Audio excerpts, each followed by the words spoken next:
Hello, I'm Med Theatre's Education Officer Helen, and together with my colleagues Abby and Suvi, I am going to introduce you to some of the themes that affected Devon and Dartmoor during World War II.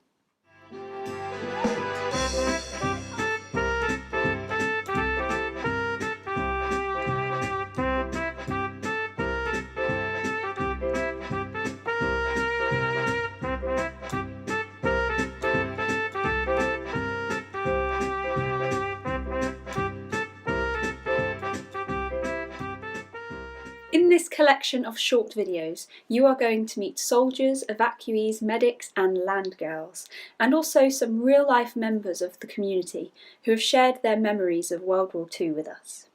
These videos are part of our Dartmoor, Devon and World War II project, funded by the National Lottery Heritage Fund. To find out more about this project, you can visit our websites via the link in the video information, where you will also find some downloadable PDF resources to accompany this video. This first video will explore the roles played by women in Devon during World War II, and how attitudes towards women and their capabilities changed as a result of their wartime occupations. So what sorts of roles did women take on in World War II, and why? Well, while some women did serve in the armed forces and on the front line, here we are looking specifically at women who stayed in Britain to help the war effort and supported here from home. Some Devon girls chose to work in munitions factories, so they needed to move away from Devon up to the Midlands. They became known as the Canary Girls, as they would get covered in yellow sulphur after finishing a shift putting explosives into shells, a very dangerous job. Other women worked in other factories and manufacturing businesses. For example, in Buckfast-Lee, there was a woolen mill that lots of women worked in. It became so noisy in there that they couldn't even hear each other whilst they were working, so many of them learned how to lip read so that they could still communicate. Extra points for anyone who can work out what I just said.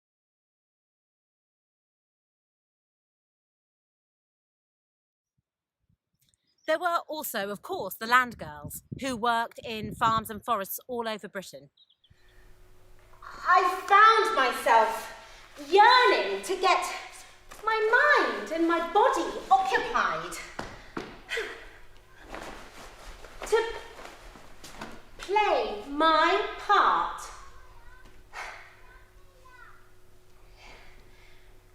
To find purpose within the uncertainty. And so much to the disdain of my poor mother, I joined the Women's Land Army. In Devon, farms all over the county benefited from the land girls' labour, enabling them to meet the country's requirements for food, considering that import had rapidly decreased since the start of the war. Mr. Ashley, my new boss, wasted no time in showing me my new schedule. 4 a.m. milk the cows.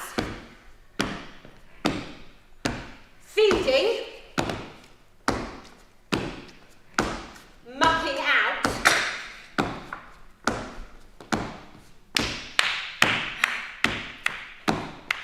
Followed by afternoons in the field.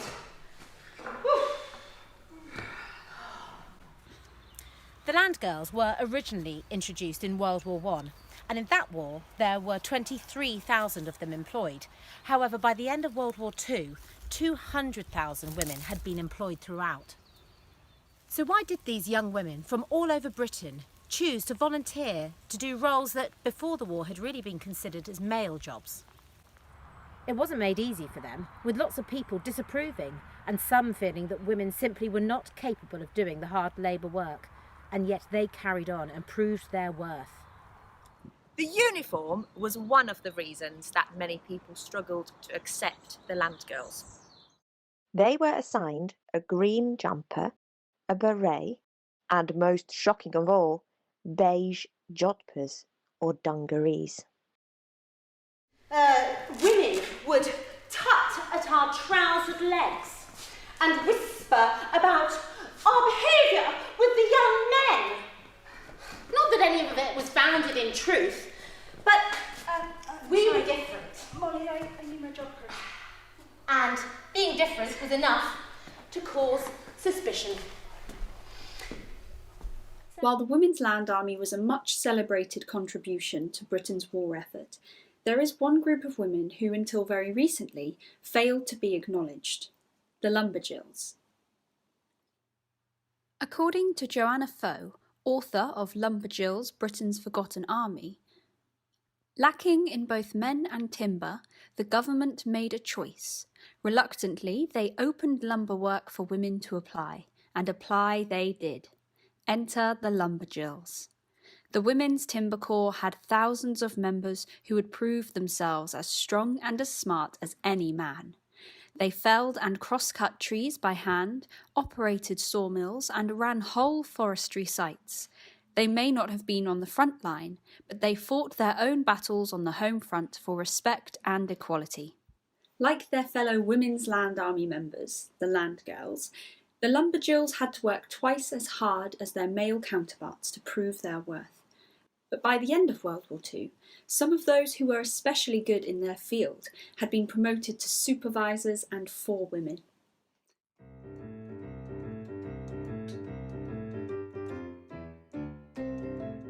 So that was just a quick look at how women's roles in World War II introduced new ideas regarding gender equality and paved the way for future women in the workplace, even having an impact on fashion. Thank you for watching this first video in our Dartmoor, Devon and World War II series. Please leave comments and click the like button if you enjoyed this episode. And if you have any other questions or feedback, you can email it to us at education@medtheatre.co.uk. You might even be interested in hiring us to perform our production of Devon's War Girls in your school or community centre. If so, you can contact us on the same email address.